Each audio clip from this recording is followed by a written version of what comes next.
Welcome back viewers, میں pastor بشارت خان ایک بار پھر سے آپ کو خوش آمدید کہتا ہوں. اور بریک پر جانے سے پہلے ہم بات کر رہے تھے پاسٹر ندیم فضل صاحب سے، جن کا تعلق لیونگ برانچ چرچ شیخو پورہ سے ہے.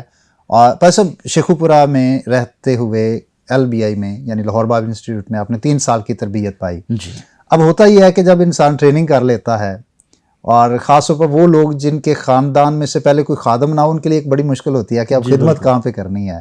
جی تو ٹریننگ مکمل ہو گئی، گریجویشن ہو گئی، اس کے بعد خدمت کا آغاز کیسے اور کہاں پر ہوا؟ جی گریجویٹ ہونے کے بعد سر میں ملتان چلا گیا. ملتان کینٹ میں میرا ایک شاگرد تھا، فوجی تھا، تو اس نے مجھے اپنے ہاں ٹھہرایا. 3 سے 4 ماہ قریباً میں اس کے پاس رہا، اور وہاں چرچز میں مجھے موقع دیا گیا مختلف چرچز میں کلام سنانے کا. تو خدا نے جو فضل کیا تھا کہ مجھے کلام کی سمجھ بخشی تھی، میرے کلام سنانے کے وسیلہ سے بہت زیادہ لوگ جو ہیں وہ جلدی سمجھنا شروع ہو جاتے تھے. یعنی کہ یہ صلاحیت مجھے خدا نے دی ہے کہ جب میں کلام سناتا ہوں تو نپڑھ لوگ بھی جلد اس کو سمجھ لیتے ہیں. یہ جو مجھے طریقہ کار خدا نے دیا ہے، یہ اس کا خاص فضل ہے. تو میں نے ملتان سے سر آغاز کیا، ملتان کینٹ سے. ابھی بھی بہت سارے لوگ ہیں وہاں پہ، فوجی بھی ہیں اور دیگر لوگ بھی جو مجھے جانتے ہیں. تو پھر میرے بھائی کی پوسٹنگ بھی وہاں تھی. پھر 3-4 میں اپنے شاگرد کے ساتھ رہا، پھر ان کے ساتھ بھائی کے ساتھ، پھر دوبارہ جو ہے واپسی شیخ پورہ میں نے گزرنا والا واپس نہیں گئے. پھر شیخ پورہ میں ہم نے جو ہے کام شروع کیا. میں نے آ کے خدمت کا آغاز کیا. نواں کوٹ ہے فیصل آباد روڈ پہ، وہاں تقریباً 6 سے 7 سال میں نے کام کیا، خدمت کی ہے. بہت سارے لوگوں کو بیپٹائز کیا ہے، رومن کیتھولک لوگوں کو بیپٹائز کیا ہے. چونکہ میری رویا یہی تھی کہ میں نے ان لوگوں میں کام کرنا ہے جو انجیل کو ٹھیک طور سے نہیں سمجھتے. پھر غیر قوموں میں بھی یہ رویا ہے میری کہ غیر قومیں اور وہ لوگ جو مسیحت میں بائبل کو ٹھیک طور سے نہیں سمجھ رہے، ان میں کام کرنا ہے. تو جب میں سیمنری آیا تھا، مجھ سے یہ سوال کیا گیا تھا کہ آپ سیمنری کرنا کیوں چاہتے ہیں؟ تو میرے جو جواب تھا ایک ہی تھا کہ میں غیر قوموں اور بدعات میں کام کرنا چاہتا ہوں. خدا نے مجھے اس لیے چنا ہے. تو آج میں جب کام کر رہا ہوں تو میری ڈائریکشن صاف طور سے ہے، یعنی کہ میں کس طرف جانا ہے وہ واضح ہے کہ میں نے کام کن لوگوں میں کرنا ہے.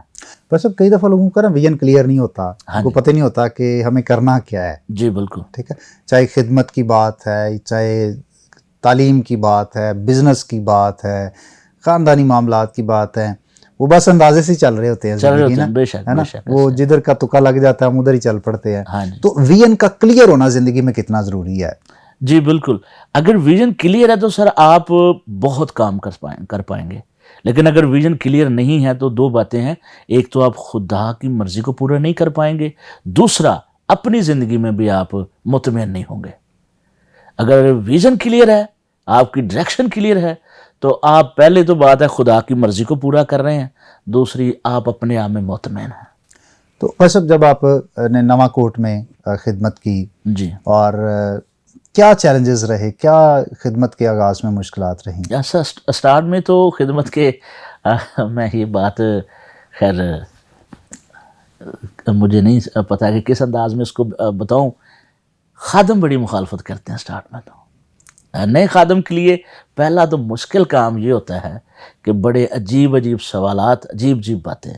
بندہ تو ذہنی طور پہ پزل ہو جاتا ہے کہ میں کس ایریا میں گیا ہوں، کن لوگوں میں گیا ہوں کہ خادم ہمیں سپورٹ کرنے کی بجائے، ہمیں حوصلہ دینے کی بجائے، بلکہ وہ دگ کر رہے ہیں، کمزور. تو پہلا تو چیلنج یہ تھا کہ وہاں پہ جو چرچز تھے وہ اس طرح سے کام نہیں کرنے دے رہے تھے. لیکن پھر ایک چرچ کے ساتھ جبکہ میں کبھی بھی ایک اصول رہا ہے میرا، میں اگر کسی کو وزٹ کرتا ہوں تو یہاں کہیں کو کلام سنانے جاتا ہوں تو کبھی کسی کو نہیں کہا کہ میرے ساتھ چرچ کریں آگے. اگر وہ کسی چرچ کا ممبر ہے تو وہ چرچ ہمارا ہم فیتھ ہے، تو میں کبھی نہیں کہتا کہ آپ میرے ساتھ. چونکہ نواں کوٹ میں میرے ہم فیتھ چرچز تھے تو میں نے کبھی کسی فیملی کو نہیں کہا تھا میرے ساتھ آئیں. پھر ایک چرچ ہے وہاں پاسٹر یونس صاحب ہیں، ان کے ساتھ میرا جو ہے اچھا تعلق بن گیا، تو تقریباً ان کے ساتھ کام کرتا رہا. پھر کچھ فیملیاں تھیں وہ کسی اور ڈینامینیشن کے ساتھ تھیں، انہوں نے مجھے کہا، وہ بڑی اسٹرانگ وہاں پہ نواں کوٹ میں فیملیز ہیں، خدا نے انہیں بڑی برکت دی ہے. انہوں نے مجھے کہا کہ ہمارے پاس آ جائیں، گھر بھی آپ کو دیتے ہیں، آپ نے ہمارے خاندانوں کو وہ 4 خاندان ہیں اور تقریباً ان میں لگ بھگ 50 سے زیادہ لوگ ہیں 4 خاندانوں میں. تو چاروں بھائیوں کے گھر بالکل ساتھ ساتھ ہیں, ایک ہی جگہ تھی تو ساتھ ساتھ ہی گھر. تو انہوں نے مجھے کہا, وہ کسی اور ڈنامینیشن سے تھے, ان میں بھی پھر کچھ لوگوں کو بیپٹائز کیا, ان کو تعلیم دیتا رہا. تو خدا کے فضل سے جب تک خدا نے وہاں رکھا ان میں ہی رہا. وہ میری کہہ سکتے کہ اچھا وقت تھا, اور وہ میری بڑی خدمت کرتے تھے. تو اس کے بعد پھر خدا نے مجھے وہاں سے نکالا اور میں نے موو کیا شیخ پورہ گلوریا کالونی میں اب کام کر رہا ہوں. تو بھائی صاحب میں چاہتا ہوں کہ پروگرام کے اختتام پر کوئی ایک میسج جو آپ ہمارے آڈینس کو ضرور دیں. جی سر, بہت ہی خوبصورت پروگرام, اور میں آخر میں ایک بات کہنا چاہتا ہوں. سو ناظرین, میں آپ کو بتانا چاہتا ہوں کہ گزشتہ دنوں ہم ایک جگہ گئے, وہاں پر ہم نے کچھ بہن بھائیوں کو راشن دیا. تو میں نے ان کو بتایا, آپ نے پورے پروگرام میں میری گواہی کو سنا ہے, تو میں نے ان کو یہ ایک بات بتائی کہ کسی وقت میں بھی آپ کی طرح تھا, مجھے بھی ڈونیشنز کی ضرورت تھی, مجھے بھی مدد کی ضرورت تھی, کیونکہ میرے والد صاحب کی ڈیتھ ہو چکی تھی. تو میں نے ان کو بتایا کہ میں کسی وقت مدد لے رہا تھا, لیکن اب میں وسیلہ بن رہا ہوں لوگوں کی مدد کے لیے.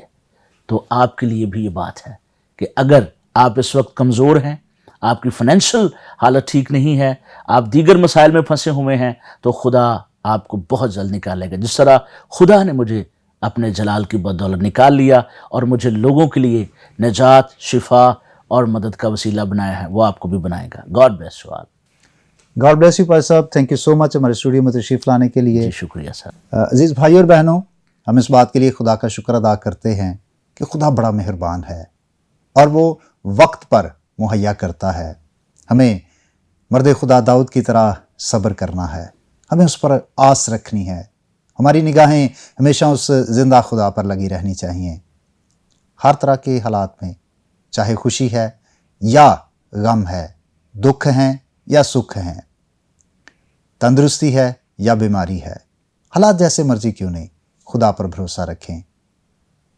خدا آپ کو برکت دے. آئیے ہم دعا کریں. یسوع مسیح میں ہمارے باپ, ہم تیرا شکریہ ادا کرتے ہیں کہ تو ہماری زندگیوں میں بڑے جلالی کام کرتا ہے, اور ہمیں اپنے بیٹے یسوع مسیح کے وسیلہ سے اپنے لیپالک بیٹے اور بیٹیاں بناتا ہے. ہم تیری شکر گزاری کرتے ہیں. ہوشیانہ ٹی وی کے لیے, اس سارے انتظام کے لیے جو انجیل کی خوشخبری کو دنیا کے کونے کونے میں پھیلانے میں مصروف عمل ہے, اس سارے سیٹ اپ کو, اس ٹی وی چینل کو اور برکت دینا. اے خدا, میں پادری ندیم صاحب کے لیے بھی تیری شکر گزاری کرتا اور زیادہ برکت کی دعا مانگتا ہوں, اور منت ہے خدا کہ اپنے بندہ کو اور زیادہ اپنی خدمت, گواہی اور جلال کے لیے استعمال کرتا رہے. اس وقت جتنے لوگ بھی ہمیں دیکھ رہے ہیں ان سب کے لیے بھی تیرے حضور میں ہماری یہ دعا ہے کہ تیرا فضل ایک ایک زندگی پر کثرت سے جاری و ساری رہے, اور ساری باتوں میں تیری شکر گزاری ہوتی رہے. یسوع مسیح کے نام سے آمین. اس کے ساتھ ہی اپنے میزبان پاسٹر بشارت خان کو اجازت دیجیے گا. نئے مہمان کے ساتھ دوبارہ آپ کی خدمت میں حاضر ہوں گے. اپنا بہت سارا خیال رکھیے گا, دعاؤں میں یاد رکھیے گا. دیکھتے رہیے گا Hoshiyana T V. God bless you.